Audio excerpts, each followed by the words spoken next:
사자성어 가운데서 작심삼일, 중도, 포기 이런 단어가 있습니다. 이 단어의 공통된 특징은 일을 시작하는데 끝을 못 맺는 그런 공통점이 있습니다. 인생 살면서 새해를 계획하면서 이런저런 나름대로 부푼 기대감으로 출발합니다. 그냥 출발하는 사람은 없어요. 대표로 신앙을 가진 성도들이라면 새해에 올해는 통독을 꼭 하리라. 그런데 중간에 그만두는 분들이 있어요.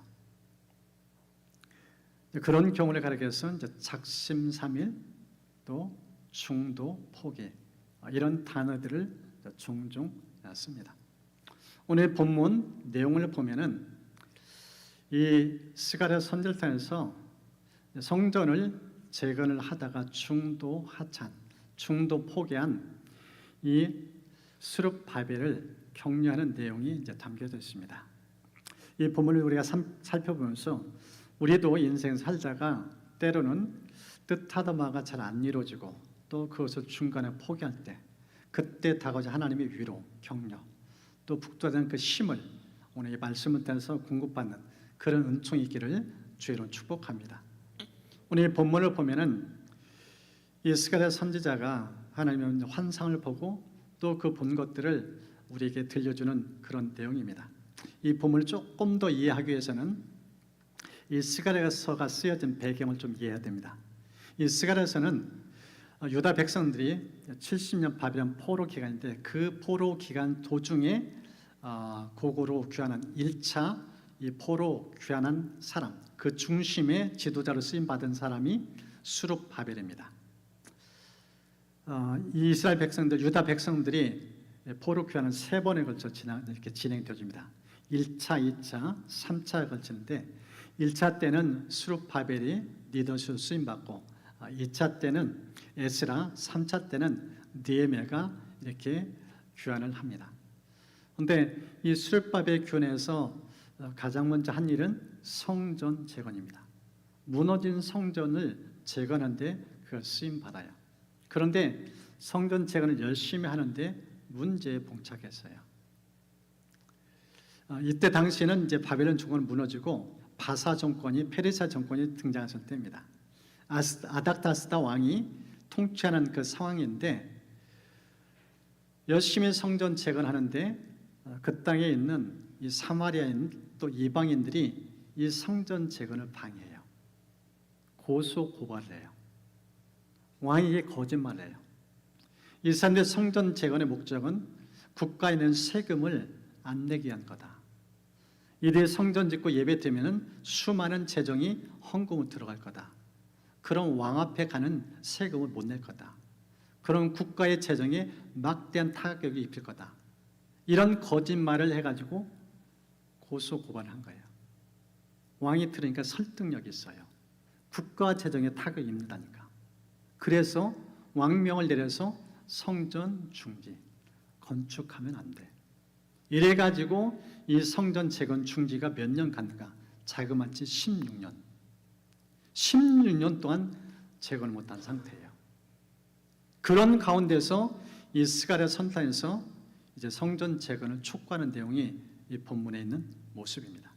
이 본문을 우리 같이 살펴보면서 우리도 때로는 인생길 하나님께서 주시는 꿈을 가지고 기대를 가지고 뭔가 뜻한 계획을 해서 추진하는데 일이 안 되고 중도하차할 때 그때 하나님께서 우리에게 어떻게 격려하시고 위로해 주신지 그것을 같이 살펴봤으면 좋겠습니다. 이 본문을 보면은 하나님께 태산을 평지로 만드는 이 장애물을 없애시는 하나님의 그 손길을 보여요. 어떻게 이것을 손을 보시면서 이 평지로 만드시는지 그것을 우리 같이 좀 살펴보랍니다. 첫 번째가요, 격려입니다. 하나님께서 이 태산을 평지로 만드는 데 있어서 1차적인 것은 격려입니다. 여러분 본문에 이 내용을 보면 두 가지 하나님께서 이 스가랴 선지자의 환상을 보여줘요. 이 환상을 보여주면서 주시는 아주 중요한 의미가 담겨져 있습니다. 이 두 가지 환상 가운데 첫 번째가요, 순금 등잔대입니다. 2절에는 말씀인데 내가 보니 순금 등잔대가 있는데 그 위에는 기름 그릇이 있고 또 그 기름 그릇 위에 7 등잔이 있으며 그 기름 그릇 위에 있는 등잔을 위해서 7 관이 있었다. 이렇게 표현해요. 그런데 저 순금 등잔대를 하나님 왜 보여주신지, 저 순금 등잔대 의미가 성경에 이 본문 속에 정확히 담겨져 있어요. 10절에 보십시오. 이 7은 온 세상에 두루 다니는 여호와의 눈이다. 7 등잔대를 통해서 하나님께서 보여준 메시지가 뭔가? 저 7 등잔대는 괜히 보여준 게 아니라는 거예요. 온 세상을 두루 살피시는 하나님의 눈동자. 7이라는 숫자는 완전 숫자예요. 하나님이 보지 않는 곳이 아무것도 없다는 거예요. 다 예의주시하고 있다는 거예요. 심지어 지금 이 스룹바벨의 성전을 재건하는데 낙심하는 그의 마음까지. 왜 성전 건축이 중단됐냐? 그 현장을 똑똑히 다 두 눈으로 보고 있는 그 모습을 보여줘요. 그러면서 하나님께서 네가 당하는 어려움, 네가 겪는 고충 내가 모르는 게 아니다. 외면하는 게 아니다. 눈 감고 있는 게 아니다. 다 보고 있으니까 걱정하지 마. 이 격려의 메시지가 저 등잔대도 보여주는 중요한 메시지입니다. 우리도 인생 살면서요, 때로는 마음의 아픔도 어려움도 겪습니다. 하나님이 외면을 같은, 특별히 갑자기 환난 역경 당할 때 왜 하나님이 환난 중에 침묵하시는가? 왜 하나님 안 나오시는가? 그럴 때 마음이 무너질 때 있어요. 그때 우리가 주목해야 하나님의 눈이에요. 하나님의 저 7 등잔대 안 보이는 곳이 없다는 거예요. 똑똑하게 두 눈 뜨고 다 보고 있다는 거예요. 살아 역사하는 손길, 그 눈동자, 그 시선을 주목하면은 낙심이 사라져요. 위로가 되고 격려가 되어져요. 오늘 이 본문을 보면은 낙심 가운데 지쳐 있는 이 스룹바벨, 그를 만지게 하나님께서 보여주는 환상이 저 7 등잔대예요. 저 이런 심령 속에서도 그런 눈을 떠서 하나님의 눈동자 보시는 은총기를 축복합니다. 두 번째, 하나님께서 격려하는 모습, 환상 두 번째 보여주는 두 감람나무입니다. 보십시오. 그 등잔대 곁에 두 감람나무가 있는데 하나는 그 기름 그릇 오른쪽에 있고 하나는 그 왼쪽에 있다고 표현하고 있어요. 첫 번째는 7 등잔대, 두 번째는 두 감람나무. 근데 이 두 감람나무 왜 보여준지, 저 감람나무 의미가 무엇인지 이 본문을 보면은 14절에 이렇게 기록됐어요. 이르되 이는 기름 부음 받은 자 둘이니 온 세상의 주 앞에 서 있는 자니라. 기름 부음 받은 사람, 성경을 보면 기름 부음은 하나님 특별한 의미를 담아서 하나님 일을 위임받은 사람을 특징해요. 여기서 이제 두 감람나무는 누구인가? 하나는 제사장 여호수아, 또 하나는 총독 스룹바벨. 이 두 사람을 지칭하고 있어요. 이 두 사람은 각각의 책임이 있어요. 먼저 이 제사장 여호수아는 성전을 지으면은 예배를 집전하는 사람이에요. 예배는 책임을 맡은 사람이에요. 또 한 사람, 이 스룹바벨은 성전을 짓는 일에, 성전을 재건하는데 중요한 책임을 맡은 사람이에요. 둘 다 이 성전과 관련된 중요한 직을 맡은 이 사람들입니다. 이들의 책임이 막중해요. 그래서 이들 이 좌우 곁에 주님께서 양손을 붙잡고 들어 쓰신 것처럼 이들 지지하고 격려하는 이 모습이 이 두 감람나무에서 보여주는 그런 내용입니다. 하나님은 우리 인생 속에서 하나님 일을 맡길 때 니들 알아서 다 해라. 그리고 뒷짐지고 가만히 있는 분이 아니에요. 그들이 겪는 고충들, 아픔들, 예언들 다 보고 계시고 알고 계세요. 그리고 힘을 실어주시고 위를 주시고 격려 주는 모습, 이게 지금 두 감람나무에서 보여지는 그 내용입니다. 일을 맡아 책임진 사람에게 하나님이 다 보고 계시고 알고 있다, 지지하고 있다, 격려하고 있다. 그 메시지를 이 감람을 통해서 지금 보여주고 있어요. 그러면서 특별히 이 성전 재건을 하다가 낙심에 처해 있는 이 스룹바벨 하나님께서 어떻게 격려한지를 보십시오. 6절 말씀. 그가 내게 대답하여 이르되 여호와께서 스룹바벨에게 하신 말씀이 이러하니라. 만군의 여호와께서 말씀하시되 이는 힘으로 되지 아니하며 능력으로 되지 아니하고 오직 나의 영으로 되느니라. 저 말씀 보십시오. 지금 스룹바벨은 총독이에요. 지위도 있고 권한이 있어요. 그런데 권한과 책임이 있는데 그것을 감당하지 못하고 있어요. 16년 동안 재건을 못하고 있어요. 그런 가운데 하나님께서 오셔서 하시는 말씀이 무엇인가? 이 성전 재건은 인간의 능력에 달려있지 않다.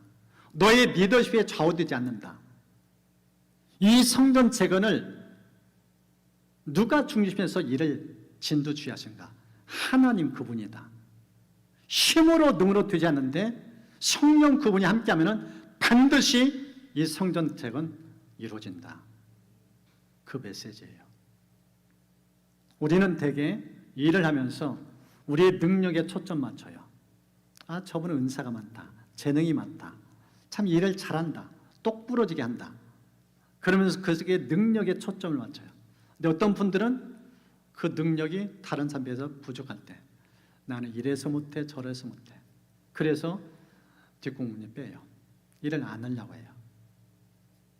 근데 이 성경을 통해서 우리에게 보여준 모습은 하나님의 일은 인간의 능력에 좌우되지 않는다.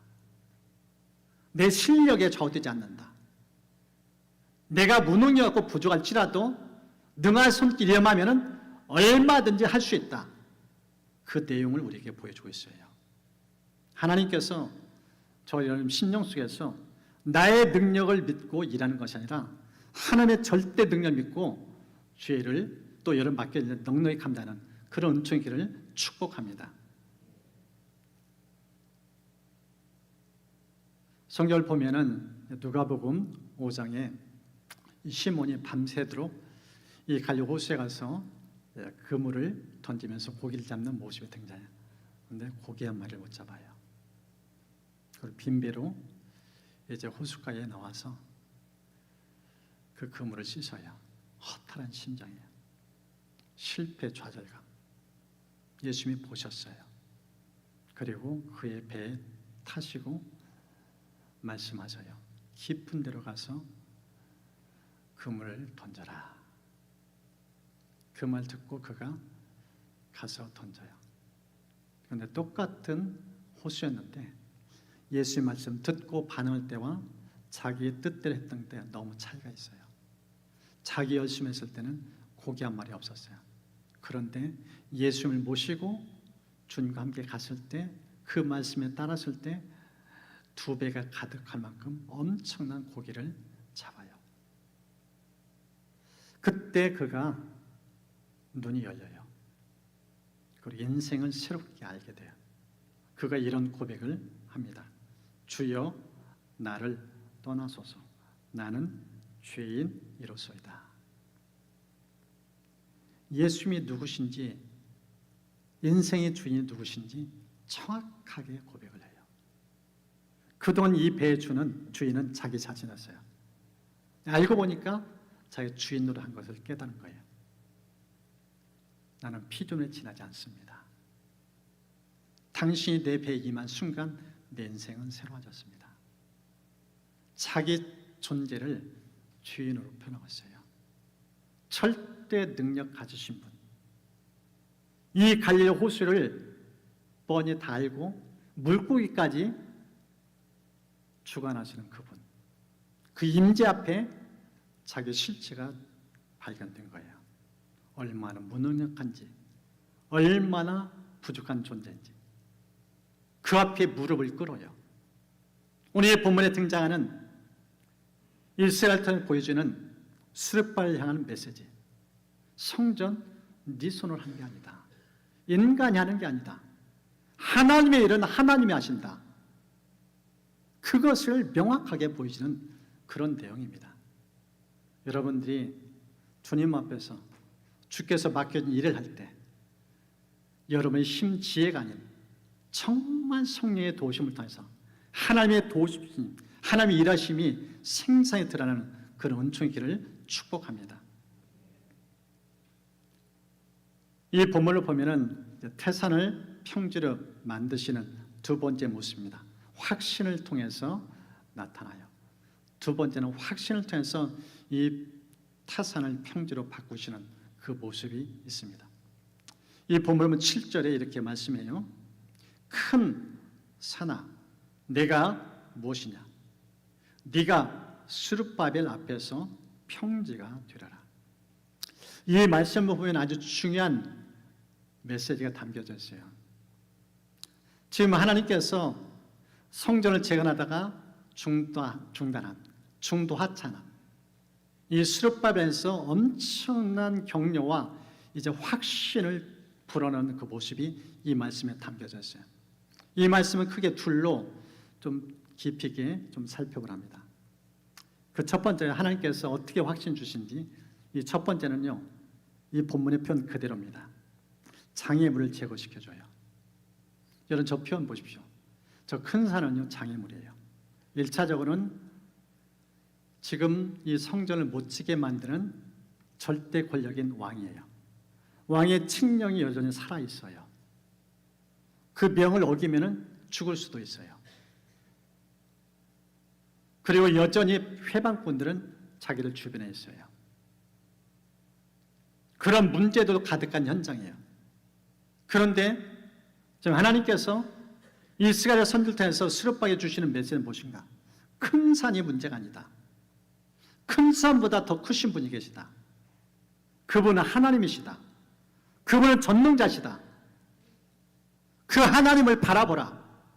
그 하나님이 이 산을 옮길 거다. 이 장애물 다 제거시킬 거다. 그 메시지를 들려주는 겁니다. 하나님이 일하심을 주목하도록 하는 모습을 보여준 겁니다. 물리적 장애물이에요. 인간 장벽들이에요. 내가 어떻게 할 수가 없어요. 내 권세 능력으로 어떻게 할 수가 없어요. 그런데 하나님이 개입하신다는 거예요. 어떤 장애물도 하나님께서 없애주신다는 거예요. 지금 이 메시지를 들려줍니다. 이런 확신이 없어요. 그날 주눅 들었어요. 이 산만 봐도 헉헉거렸어요. 실패자, 무능력자. 그런 모습이었어요. 하나님이 큰 산을 위하여 지금 외치는 겁니다. 큰 산아 네가 무엇이냐? 산을 위하여 호령하고 있어요. 아까 우리 성가대 찬양했잖아요. 파도를 위해서 주님이 잠잠하니까 파도가 잠잠하잖아요. 이 산을 지으신 분, 태산도 옮기시는 분, 하나님이 그걸 잠잠케 하니까 평지가 되는 이 모습, 그것을 지금 보여주고 있습니다. 이 성경을 보면은요, 이스라엘 백성들이 이 애굽의 통치, 그 노예 생활에서 이제 벗어나 약속의 땅으로 향해서 갑니다. 근데 그들 앞을 가로막는 홍해가 있었어요. 200만이 건너기는 다리가 그때 당시에 건설되지 않았고 다 물에 빠져 죽을 수밖에 없는 거예요. 갈 수가 없어요. 통과할 수 있는 인간의 능력 지혜는 없어요. 어느 세월에 다리 공사하고 어느 세월에 그것을 건너시겠어요. 하나님께서 밤새도록 바람을 일으켜요. 그리고 그 바람과 함께 이 바다가 둘로 딱 갈라져요. 성경은 이렇게 기록했습니다. 이스라엘 자손은 바다 가운데를 육지로 행하였고 물이 좌우에 벽이 되었더라. 물이 좌우에 벽이 되었더라. 물은 뭐예요? 장애물이에요. 인간의 힘으로 해결할 수가 없어요. 하나님이 개입하니까 물이 어떻게 돼요? 벽이 됐다고 표현했어요. 장애물이 보호벽이 됐어요. 하나님이 일하시면은 이런 역사가 일어나요. 내 앞길을 가로막는 거친 돌이 아니라 디딤돌이에요. 나를 보호하는 보호막이 되어요. 이게 하나님의 큰 손이 임하는 그런 역사의 특징입니다. 이 본문을 보면은 연이어서 하나님께서 확신을 주시는데 이제는 이 물리적인 큰 산이 아니라 이 스룹밥의 내면을 터치하셔요. 그의 마음속에는 수치심을 제거하는 모습이 있습니다. 보십시오. 큰 산아 내가 무엇이냐? 네가 스룹바벨 앞에서 평지가 되리라. 그동안 스룹바벨은 큰 산 볼 때마다 나는 무능력자, 나는 실패자, 성전 짓다가 중도 하찮은 사람. 그게 이 사람의 낙인 찍힌 오명이었어요. 고개를 들 수 없었어요. 자신감이 없었어요. 실패자로 주눅 들어있는 인생. 그의 내면을 지금 만지시는 모습이 저 말씀이에요. 너는 더 이상 실패자가 아니다. 너는 중도 포기자가 아니다. 내가 너와 함께 하기 때문에, 산도 옮기시는 하나님이 너와 함께 하기 때문에 너는 새로운 인생이 될 것이다. 수치심을 없애주는 하나님의 모습을 보여줘요. 우리가 살다 보면은 열심히 의를 가지고 뭔가 추진하는데 안 될 때 보세요. 좌절, 낙심, 그리고 마음 깊은 곳에 나는 실패자. 그래서 인생을 자신있게 살지 못하는 한둘이 아니에요. 근데 오늘 성경은 그런 내면까지 만지신다는 거예요.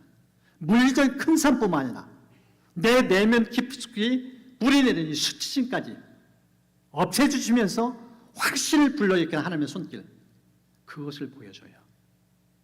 하나님 얼마나 깊이 있게 우리 내면을 살피시는지 그것을 우리에게 보여줍니다. 그래서 여러분들이 인생을 살면서 무슨 문제 앞에서 주저앉고 낙심될 때, 장애물 앞에서 그 장애를 통과하지 못하고 실패하실 때 하나님의 큰 손이 다가오는 것을 볼 수 있는 눈이 열리시길 축복합니다. 하나님은 우리를 7.8개 할 수 있는 능력 주시는 분이에요. 독수리처럼 비상할 수 있는 능력까지 주시는 분이에요. 오늘 이 본문의 내용은 얼마나 하나님께서 우리를 격려하시고 확신을 불러일으키는지 그 하나님의 강력한 손길을 보게 되어집니다. 마지막 이 본문을 보면은 하나님께서 어떻게 태산을 평지로 만드시는지, 세 번째는 우리 연약한 일손을 들어쓰시는 모습입니다. 세 번째는 일손을 통해 하나님께서 일하시는 모습을 보여줘요. 이 본문을 보면 하나님 일하시는 손길, 우리의 손길을 축복하시는 모습이 첫 번째 등장합니다. 여러분 9절을 보십시오. 수르밥의 손이 이 성전의 기초를 놓았은즉 그의 손이 또한 그 일을 마치리라. 저편 보십시오. 열심히 가지고 일했던 손이에요. 거칠었어요. 그런데 그 손이 부끄러운 손이었어요. 이 손은 실패했던 손. 안 했으면 실패도 안 했는데 하고 욕을 얻어먹었어요. 그런데 하나님께서 그 손을 복되게 하셔요. 축복해 주셔요. 일을 시작하신 하나님께서 일을 마치도록 도우시겠다고 약속하셔요. 내가 반드시 이 성전 재건하는데 너를 도울 거다.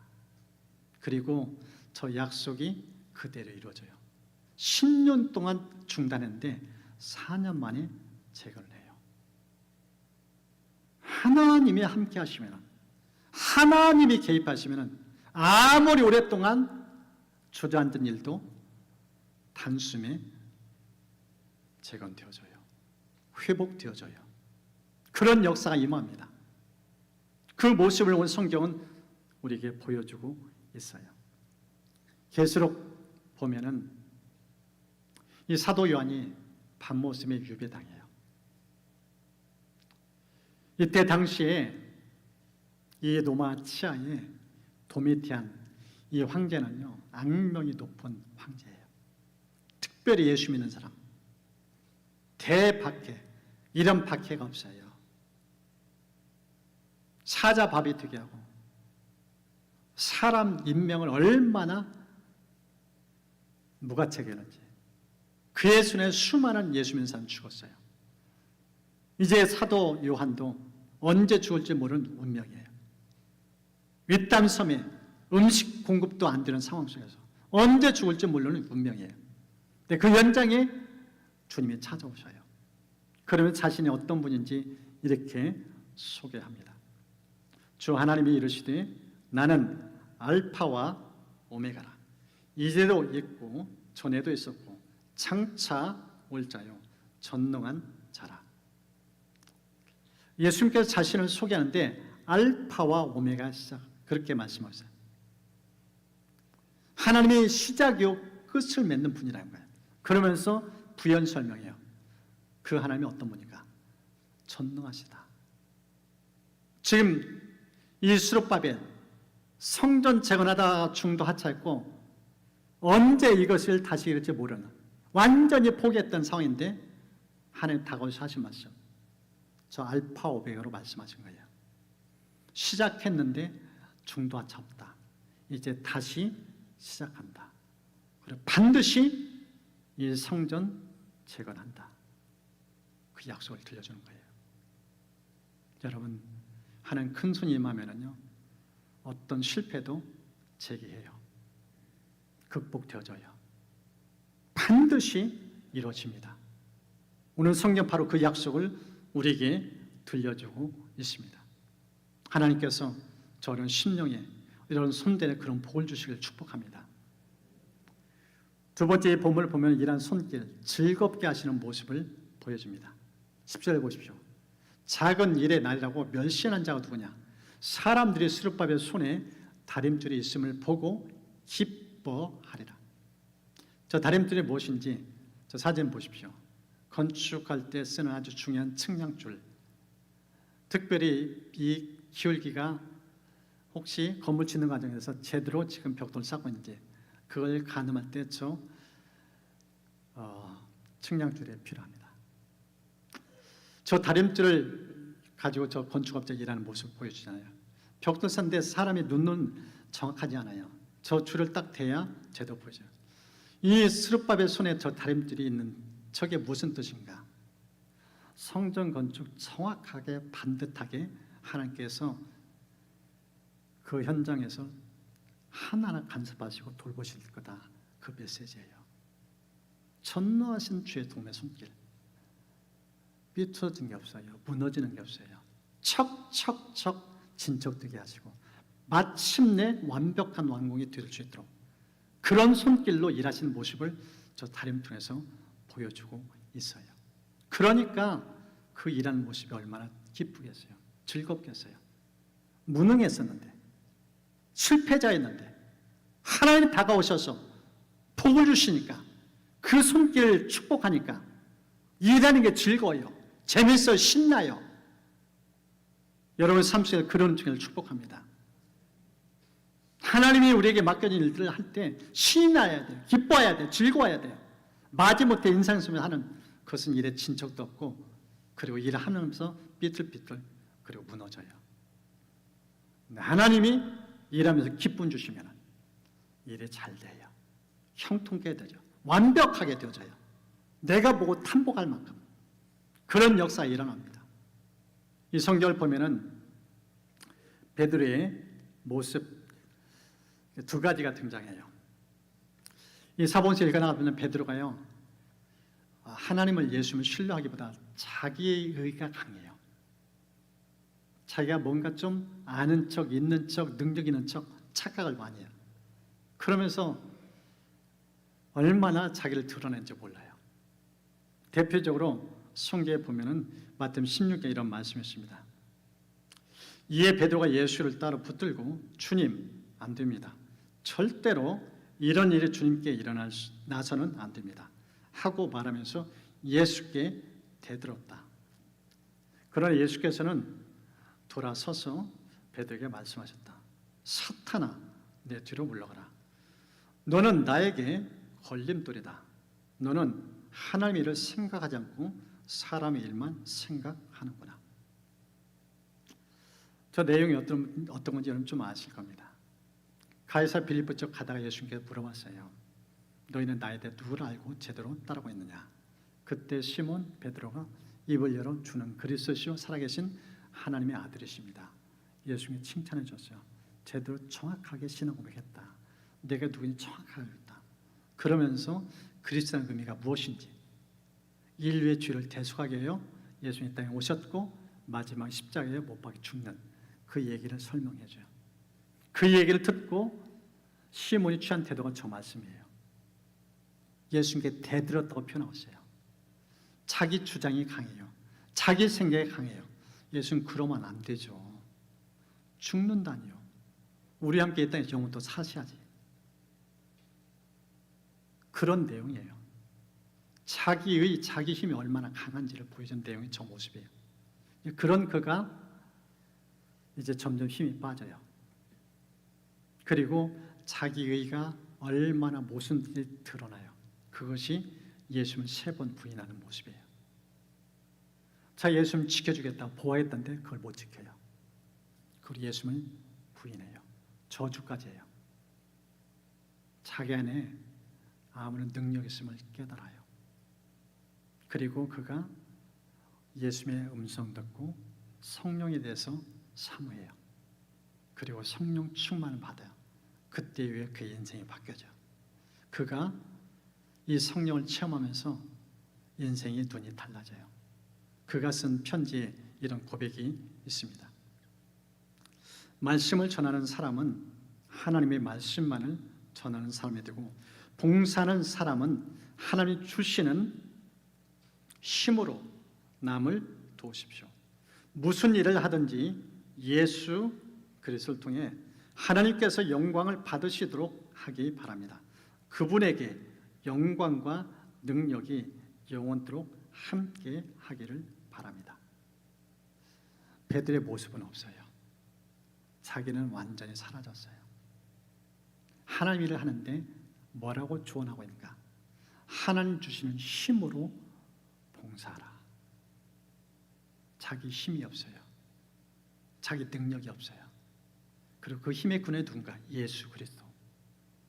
그분께 영광, 능력, 존귀를 돌린다.